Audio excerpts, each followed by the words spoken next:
बादशाह ने एक कैदी को फांसी का हुक्म दिया और जब कैदखाने में से कैदी को लाया गया तो उससे मरने से पहले आखिरी ख्वाहिश पूछी गई। कैदी ने कहा, मैं क्योंकि एक अच्छे घराने से हूँ लिहाजा मुझे आला नस्ली घोड़ों से फांसी लगवाई जाए। उस जमाने में फांसी के तख्त पर चढ़ाकर घोड़ों से बांधकर घोड़ों को दौड़ाया जाता था। इस तरह फांसी की सजा हो जाती थी। खैर घोड़ों को लाया गया तो कैदी बोल उठा, इनमें से तो एक नस्ली है पर एक नस्ली नहीं, लिहाजा मेरी आखिरी ख्वाहिश मुकम्मल नहीं है। बादशाह ने घोड़ों के मालिक को बुलाया और पूछा, क्या बात सच है?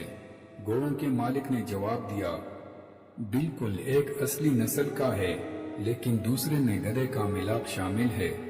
बादशाह बड़ा हैरान हुआ और कैदी से पूछा, तुम्हें ये बात कैसे पता चली कि एक घोड़ा नस्ली है और एक नस्ली नहीं?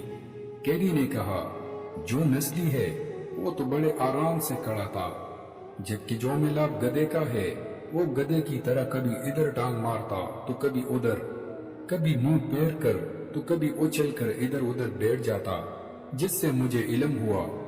बादशाह कैदी की दानाई और सोच से बड़ा मुतासिर हुआ और कैदी की फांसी मंसूख करके अपने वजीर से कहा कि इसकी एक रोटी में इजाफा कर दिया जाए। कुछ दिन बाद बादशाह के दरबार में एक सोनार 2 हीरे लेकर हाजिर हुआ और बादशाह को कहा, अगर आपकी रियाया में कोई ये बता दे कि इनमें कौन सा असली है और कौन सा नकली, और इस असली और नकली में फर्क बता दे तो मैं आपको दोनों हीरे इनाम में दे दूंगा। बहुत से लोगों से पूछा गया मगर कोई मालूम न कर सका। आखिर बादशाह के दिमाग में कैदी का ख्याल आया। बादशाह ने उसको दरबार में हाजिर होने का हुक्म दिया। सिपाही कैदखाने में से कैदी को लेकर हाजिर हुए और कैदी को हीरे जांच पड़ताल के लिए दिए गए। कैदी ने कुछ लम्हों में बता दिया कि एक असली है और दूसरा नकली है। बादशाह ने पूछा, तुमको कैसे पता चला? कैदी ने कहा कि असली हीरा रगड़ने से कभी गर्म नहीं होता, जबकि नकली हीरा रगड़ने से गर्म हो जाता है। सोनार ने वो दोनों हीरे बादशाह को इनाम में दे दिए और चला गया। बादशाह कैदी की दानाई और सोच पर बड़ा खुश हुआ और सिपाहियों से एक और रोटी बढ़ाने का हुक्म दिया।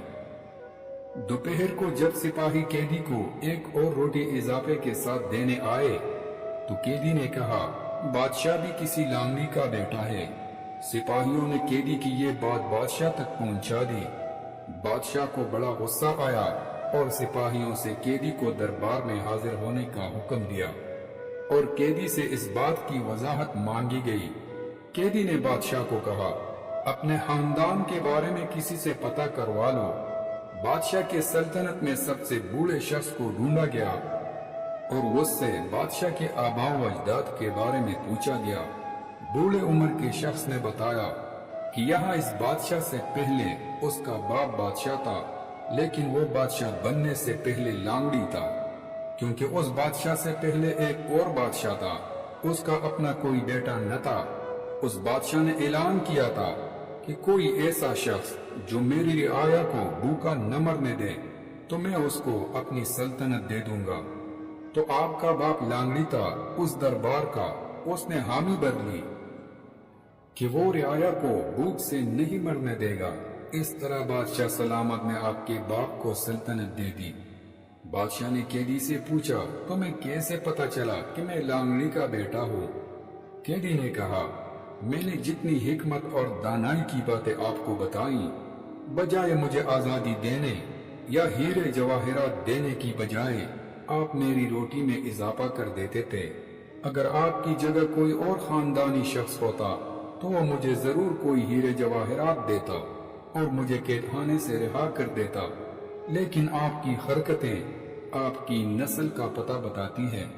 सच है कि माथे पर किसी का शजरा लिखा नहीं होता।